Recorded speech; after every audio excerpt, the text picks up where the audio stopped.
Hello, everyone, and welcome to this session of Truth Shots with Kapil, the de-addiction series. Today, I have a pleasure of having Mr. Aritra Sarkar with me. He is an author. He has written a book, Stress to Z. You all must read. It's a wonderful book about personal transformation. Welcome, Aritra. For our audience, can you please introduce yourself, provide more insights into your fabulous journey? I'm very honored to be with you, Kapil. I'm Aritra Sarkar, and I'm an author and also I would say, a spiritual enthusiast as well. I've been in the corporate world for, over a decade, starting from an experience in the US, working in a big media organization like the Wall Street Journal. Then I worked in India for a big media company, the ABP Group, for more than a decade. And thereafter, I started my own internet venture, which I carried on for about nearly a decade. And then I exited that venture and I went full time into writing and into spiritual development. And my whole pursuit of writing and the whole pursuit, my journey into the area of, I would say, mental health. Although I'm not a practitioner, let me qualify you for that. But it happened accidentally, largely because of personal experiences that I have gone through myself, especially during the pandemic period, which created the impulse and the interest in me to write this book. Great. So let's actually jump right into the topic of addiction. In my belief, addiction in many ways stems from either stress or the inability to cope with it. How do you think your book, Stress to Zest, can help individuals struggling with addiction manage their stress levels or find healthier outlets for them? Yes. So you have to understand first is that, addiction is a very complex problem, firstly, and has multifaceted causes. And only effective treatment should be pursued with a mental health practitioner, qualified mental health. So let me start off by saying that. And I'm not a qualified mental health practitioner, but that being said, there's definitely an insight which I can provide, which let me take a stab at it essentially. So we need to first understand why addiction happens, and so in my experience, which has come from speaking to a lot of people and telling stories, effectively, what I found was that everyone goes through adversities in life, but some people may be going through extreme adversities of very debilitating sort. And post our adversities, we are actually constantly bombarded with various emotions, thoughts and feelings, various negativities, which many of us are able to process and move on, but many cannot, many are not able to or are unwilling to process those negative emotions and thoughts. So what happens is, those negative emotions and thoughts, they bottle up inside. They start getting repressed. And the way one deals with it is either they repress it further, or they deny it, right? And this causes pain. This causes internal pain, the anguish. So the root cause is that there's a pain, a suffering which happens with it, and I'll give you an example. For example, let's say if you've gone through an accident, for example, then, let's say you've had a terrible physical injury, but after that there's also been a mental torment in terms of what will happen to me, and in terms of your well-being, state of well-being for the and hopes for the future. Everything seems to get damaged, right?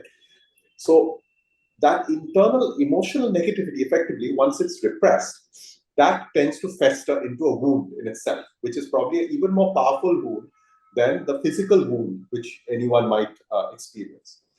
Now, what happens also is that then, it's a natural human reaction. If the wound is festering, we want relief. We want pain relief, right? We want to take a medicine, etc. That's where people then look at substances, whether it's alcohol or whether it's drugs or whether it's, pornography or whatever it is, whatever it is. It's not necessarily something also which is, in the eyes of society, a negative object. It may even be a positive object like water. There are people who are also addicted to, drinking water because they feel that it will, that they are constantly dehydrated. and there are people who died from that, incidentally. So you're using a substance basically as a coping mechanism, effectively, right? But you're doing it without the guidance of a expert in this area, because the same substances can be used as medicines under guidance in specific cases, right? So, I mean, to give you an idea, let's say, if you're feeling very, if you have a high fever, pneumonia, and you're living in the mountains, very cold, right? It's actually brandy. A little bit of brandy is good for you at that point of time. It does heal. But if you actually use it to kind of, cope with loneliness and all of that, and doing it without a supervision of an expert, then it becomes an addiction. Sure.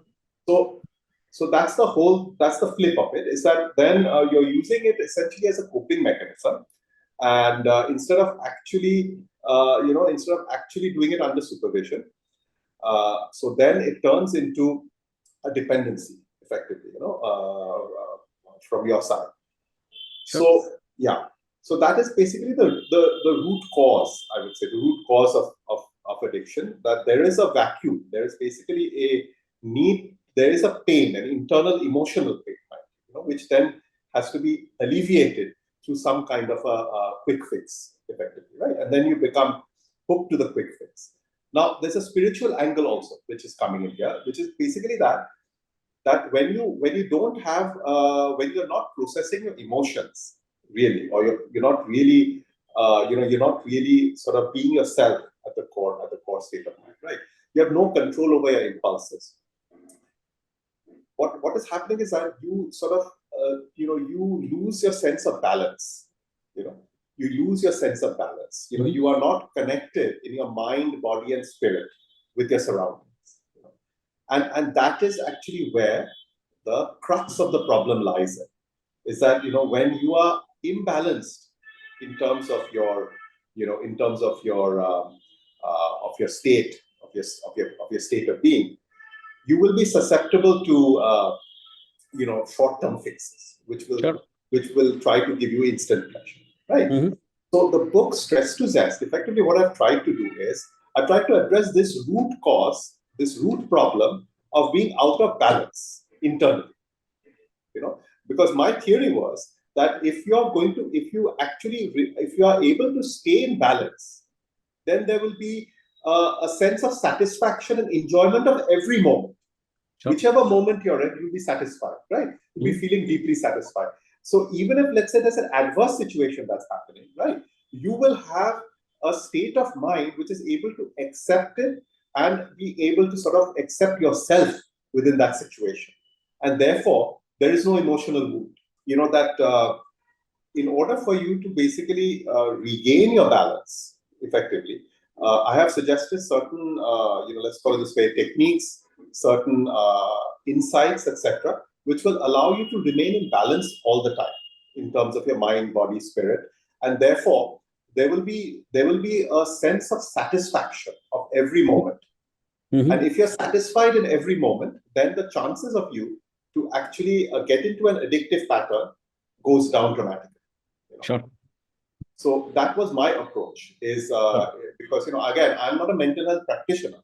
But I can tell you that, of course, there is no substitute to that. Nevertheless, if you don't allow yourself to get into that situation to begin with, then perhaps, that is probably the best way of de-addiction, right? So you talked about, how addiction often traps individuals in, the cycle of negative behavior. Yes. Are there specific practices, specific mindset shifts that you can talk about that can help people break these cycles? Yes. I think the first thing which I said before is, repressing the thoughts, repressing feelings, and living in denial, right? So you need to basically first be in a situation where you can accept what's going on. So that even has a preliminary stage, is where you even see yourself, basically. You witness yourself. You witness your thoughts and feelings, effectively. So the best way to do it is to remain in silence and to, close your eyes, and to simply see your thoughts and feelings kind of coming, coming to you, like, I would say it's almost like a canvas, like a cinema hall. I, in fact, have a name for it. I call it inner plans. It's your inner plans, right? So you don't make any judgments. You simply see the thoughts and feelings come over you. come to you. And then over a period of time, as you cultivate this habit, then there will be a lot of emotions which kind of build up, a lot of thoughts which build up. It will start with a lot of negativity, Sure. but then over a period of time, you will also start to embrace yourself. You'll have a lot of positive thoughts too, and this will create a culture where eventually you will come to a situation where you will accept what's happening. You will first recognize what's happening. That's the main thing, right? Because every solution starts with the identification of the problem first, right, and a sense of recognition, right. Mhm. So once you're able to recognize that yes, this is my problem, right, then the next step is that can you actually express that, right? Can you express that in a way that is, that I would say that that is recorded. So either you talk about it in a video which you record it like a video journal, or maybe you do a journal. Journaling is very effective. You can write it down, or you can even there are a lot of people who are addicted who are very good artists also, for example, right? So maybe they can use painting or art as a medium to depict what's going on inside their heads. Now, when that happens, the emotions are getting released. Sure. It's a cathartic process. Sure. The emotions are getting released, and that sets up a platform for you, to actually take the next step, which is then you're getting into a stage where when a mental health practitioner will work with you, they will find it easier to sort of get through to you. You'll be more open to them because you'll be in a mood where you're experiencing satisfaction and peace during that brief interview when you actually express it, when you're expressing yourself.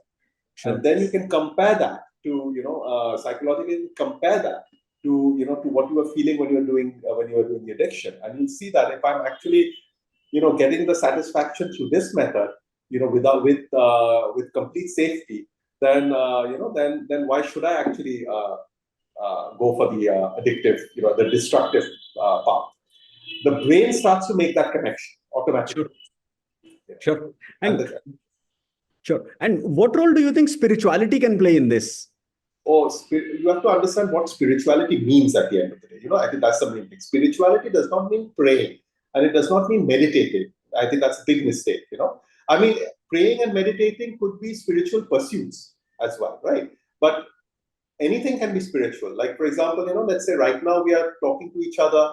You're running a podcast. That might be a spiritual pursuit for you. So whatever you do in a meditative state, that's what spiritual is, essentially. Where you're doing something for the joy of doing something, with a sense of devotion, with a sense of bhakti, and you're not necessarily doing it for rewards. I define spiritual in that way. Sure. And therefore, it's actually very easy to be spiritual in that sense. All you need to do is, I mean, it's also, I will qualify by saying it's not that easy either, but it is actually easy when I say it this way, is, everyone has something that they love to do. So I love to write. Someone likes maybe stamp collecting. Someone maybe likes, video gaming. But what they love to do is what they do in order to express themselves, and not to necessarily for, extracting pleasure, but actually for the sake of self-expression.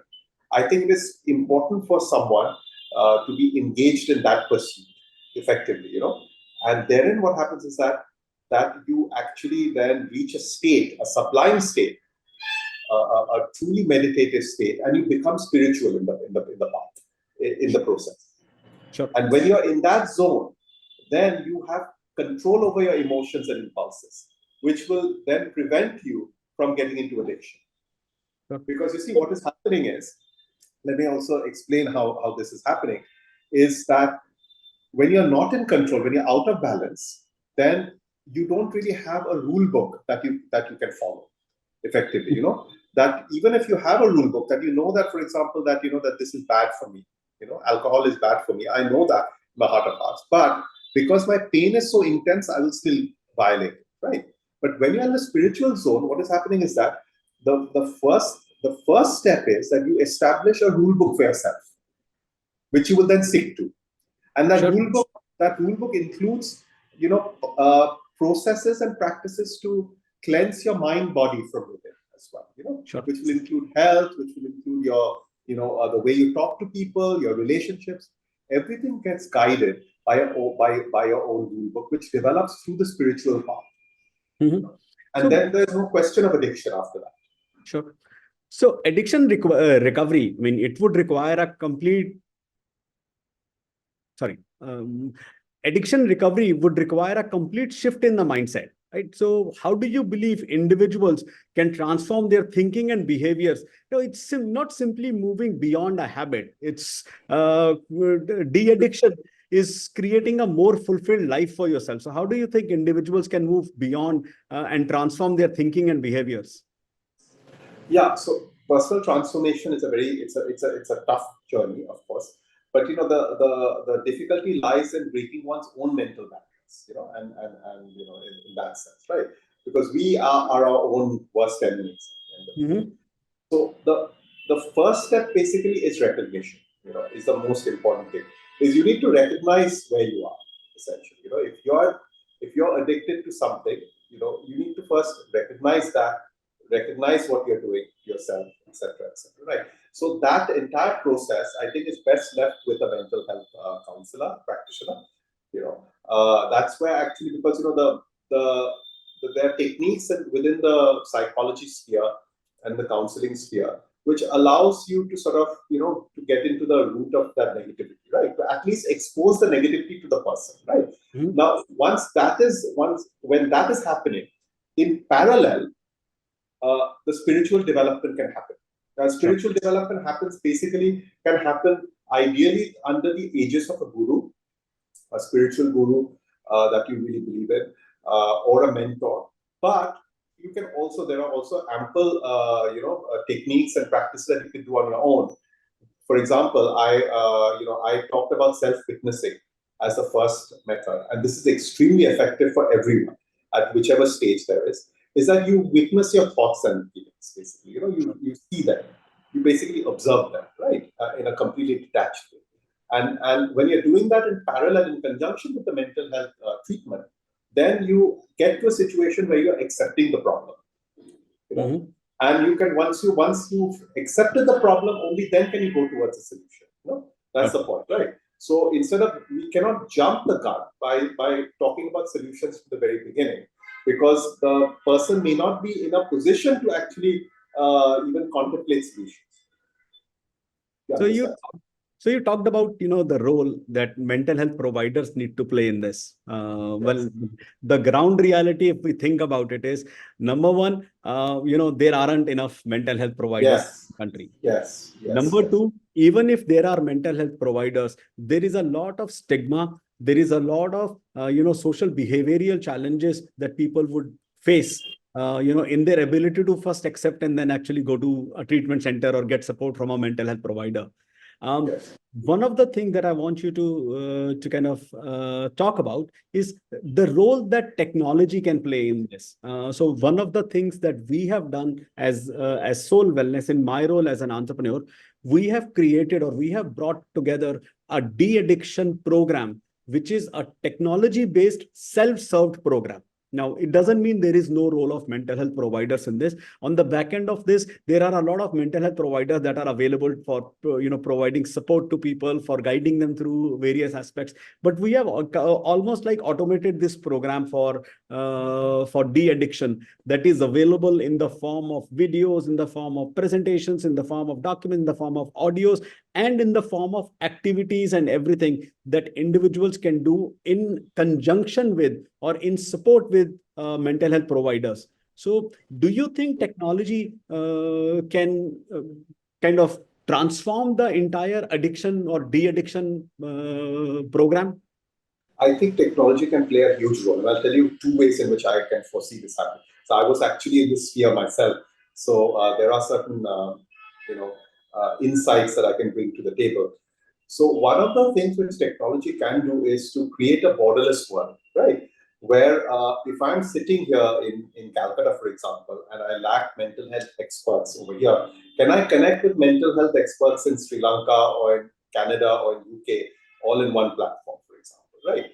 So if you combine all the mental health experts around the world, then maybe there would be adequate number of them perhaps to treat the pool of people. Whereas right now, we only have access to those who are within our neighborhood, who operate within a certain geography. So technology can bridge the gap, number one, right? The second one I feel is that the use of AI can also be, I think, a very interesting approach. That actually I had developed in my former startup. We had developed an AI platform which would help people to discover and identify their passion in life, right? So just building on that idea, if we could actually create a mental health AI bot, for example, which would be fed with all the techniques and models of psychology that are available, then perhaps that could be something which could be scaled up and accessible to people. And I do think that it will go there actually. But right now, the main problem is that there isn't, perhaps I think, the entire process of gathering data to do this and to feed enough data is probably quite difficult, because where do you get so much data to feed the bot in this case, right? So I think these are two ways that I can think of in technology to plug the gap. But in general, I would say the core effort should be to actually provide a human connection, to the person, right? Whether it's facilitated through technology or actually available on the ground completely. But I think the availability of the human connection is the most important thing. Absolutely. So even while we are doing, and I talked about a technology-enabled self-serve program, one of the aspects that we have integrated into the program is what we call as a buddy program. Yes. Every time somebody comes for de-addiction, they have to identify somebody in their life that can be their buddy. We have actually gone ahead and we have created a full course for the buddy to actually teach the buddy how to be the right buddy. So what should be your role and responsibilities? How do you provide that support? How do you kind of work with the person that is going through de-addiction and ensure they are on track? And along with that, as I said, we do provide mental health providers also. We actually do provide a support group also for, people going through de-addiction, because a lot of times it's about, not just, human connection is extremely important, but it's also about associating with people that are going through similar journeys. So you can exchange ideas, so you can discuss or share your problem, so you can identify some of the solutions that they may have used. So we're kind of, trying to do that. What we have done is actually similar to what you're saying. We have taken all the appropriate, call it principles of psychology, and the various modules that we have created in the program are essentially based on that. So I jokingly tell people, if you take the program, even if you don't get de-addiction, or even if you are not already going through addiction, you will definitely end up developing resilience and coping mechanisms for yourself, because program is a kind of a heavyweight psychology principle put inside capability. I would put one spin to this, which is that, it's great that you're having the buddy system, but a lot of people, for example, especially men these days, do not even have one single friend that they have. This is pretty much, I think, become the norm in today's day and age. That there are not many people that you're close to within your circle. The main thing is that social media has failed in creating empathetic support. But can we reinvent social media in that way so that you can have empathetic support from strangers coming? Absolutely. This is, I think, where the key, the crux is that if the buddy system were to be extended to around the world, where if I'm sitting here, I'm assuming that the buddy could be someone in my close circles, but it could be someone in Kenya, for example, right? Can you find me? Can you help me can you connect me with that person who has a connection with me, right? I think so. If we can somehow, if there's a way to bring the technique of the technology of social media, but in a more humanistic manner, I think this would solve the problem. totally. Absolutely. However, as a digital entrepreneur, I can tell you the current social media platforms can't do that. Yeah. No, you have to create a new social media platform. That That's is the exactly point. what the support groups that we have created are Yeah. supposed to do. They are providing people with an ability to connect with like-minded people that are Yes. going through similar journeys, people Yes. that may even have some expertise to share or to provide Yeah. in those kinds of situations. You are absolutely right that that will be required. Now, the one challenge that I see is, while you are right that a buddy may not, I mean, men specifically sometimes do not have even one individual Yes. in their life that could Correct. go through or that could support them in this. Yeah. I think one of the reasons, while we do have capability to provide buddies from outside, but one of the reasons why we, at this point of time, why we force people to put that buddy in is we think it is extremely important for people to develop that sort of structure in their life. If they don't have that, let's think harder. Let's identify that person, maybe a little distant, maybe somebody, that you haven't shared all your life yet, but maybe But you can share your addiction. But the point is that these people that you're saying, and I mean, I've written about this extensively in the book as well. So in the book, basically, all the people who are suffering stress, they are mostly feeling very isolated. Sure. And ultimately, what happens is it's through the devotion, through their bhakti, through their pursuit of passion that they ultimately connect with strangers. Mm-hmm. This is the main thing. The strangers are people who essentially that they could not have conceived of. Some of the Mm-hmm. strangers are their own, might also come from their own family, but Mm-hmm. sometimes they are outside. The fact is that the connection, the human connection, is something which is very unpredictable. It cannot be foreseen by anyone.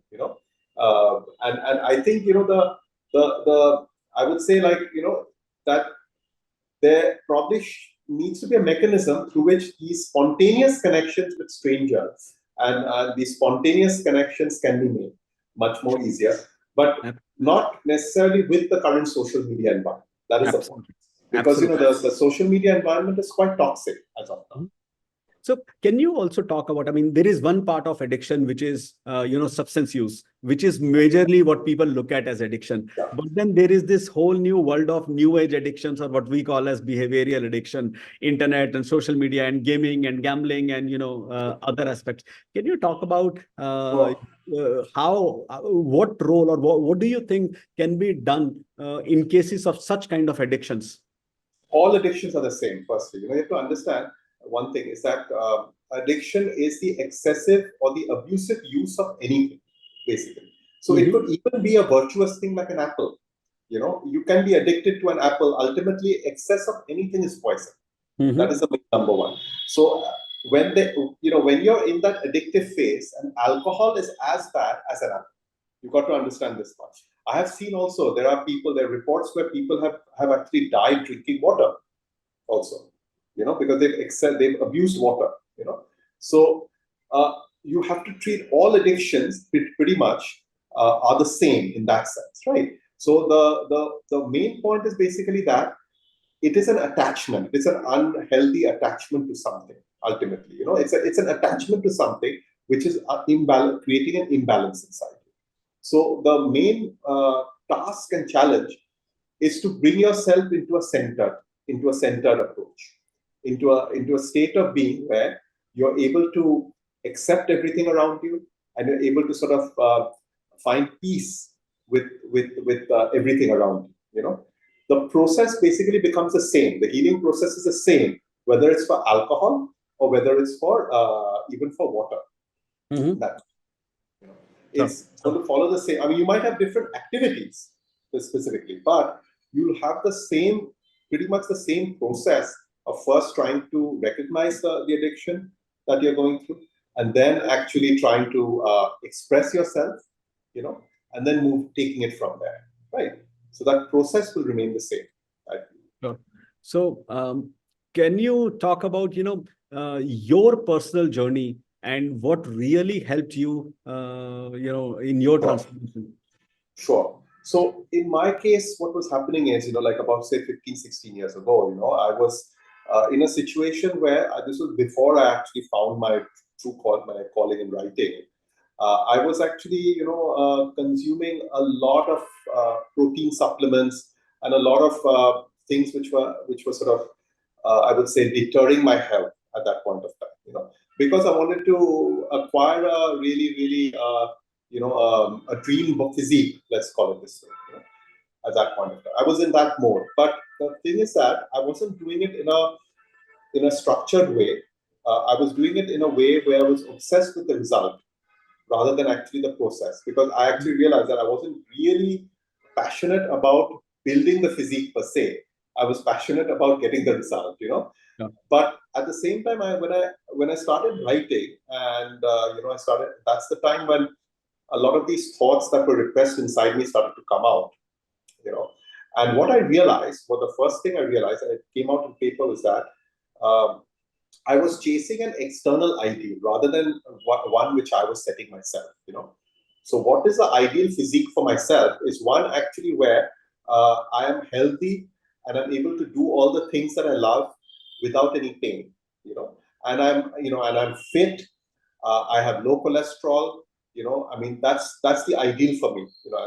I realize, rather than something which is very chiseled, or rather, you've got a six pack or anything. Because end of the day, those kinds of things do not necessarily mean that you have a very healthy body at the end of the day, right? You can be extremely unhealthy but have a six pack. Sure. So what was the number one thing that helped you? I actually went to I would say, it's a health farm. It was a health farm based in the US. And at that time, I was married to my now it's my ex-wife, but I was married at that time, and she was very much into health, actually, holistic health. So she took me over there on a vacation to a health resort in the States, and that's where basically I went through entire orientation and like learning about what it means to be healthy. What does a healthy body look like? What does it feel like? I basically got that information for the first time, and what should be a proper diet as a result of that. What should be a proper exercise habits, sleep habits. So I got a new perspective of life, Sure. actually, on health once I went there. Right. So that's the equivalent of the mental health resource. In other words, So if you really how see. long was this process? How long did you stay in that resort? I stayed over there for about, I would say, 2 weeks. For about 2 weeks beginning, but then I came back later on. After 6, 7 months, I came back again, and I did actually undergo. I mean, the checks and balances, the tests that they were doing were more oriented towards my health markers rather than actually the physique markers. Because I was 30, 31, 32. I felt I was invincible. That nothing could go wrong. But then actually, I ended up having sugar, having cholesterol, having a little bit of kidney issues back then. So through this entire program, I was able to rediscover the value of health, and then once I started writing about it, the awareness started to sort of crystallize even further, and then it became a rule book for me as to this is how I'm going to do it. That I will eat this way. I will not. There are certain things I will not do. And thereafter, I actually completely, I'm no longer, I'm now completely, I don't even have any supplements or anything like that. So I'm just completely on natural food and any advice that you would provide to people in early detection, or how to identify if they are addicted? yes, this is actually very important. First is that, are there any, firstly, uh, are there any behaviors that you're doing that in your heart that you should not be doing? That's the main thing. For example, like let's say if you're drinking, but in your heart of hearts, are you aware that you should not be drinking this much? Or you should not be drinking, or you should not be smoking that way, right? This Are you much aware of these? frequently. Are there certain things that you're aware of that you're not doing? Firstly, that's the first thing, right? At least own up to that, right? And then I would say that you get into a habit of witnessing your thoughts, expressing your thoughts, in the form of writing, in the form of art or music or whatever it is. Just express them, and then at least see them on paper, see them in front of you. build that habit of recognizing. Because I think the first step is to recognize, and in the same process, if you can, please go and see a mental health or a practitioner or an expert in the area in some way, so that they can then give you that perspective, which is what happened to me. I did both in parallel, right? I did the self-expression, and I also did uh, the expert advice at the same time. So I think that would be the ideal approach. Sure. That's thank you so much for that. I think it has been a fabulous conversation with you. Hearing your ideas on de-addiction, listening to you talk about your personal transformative journey, listening to you talk about the role of spirituality in it.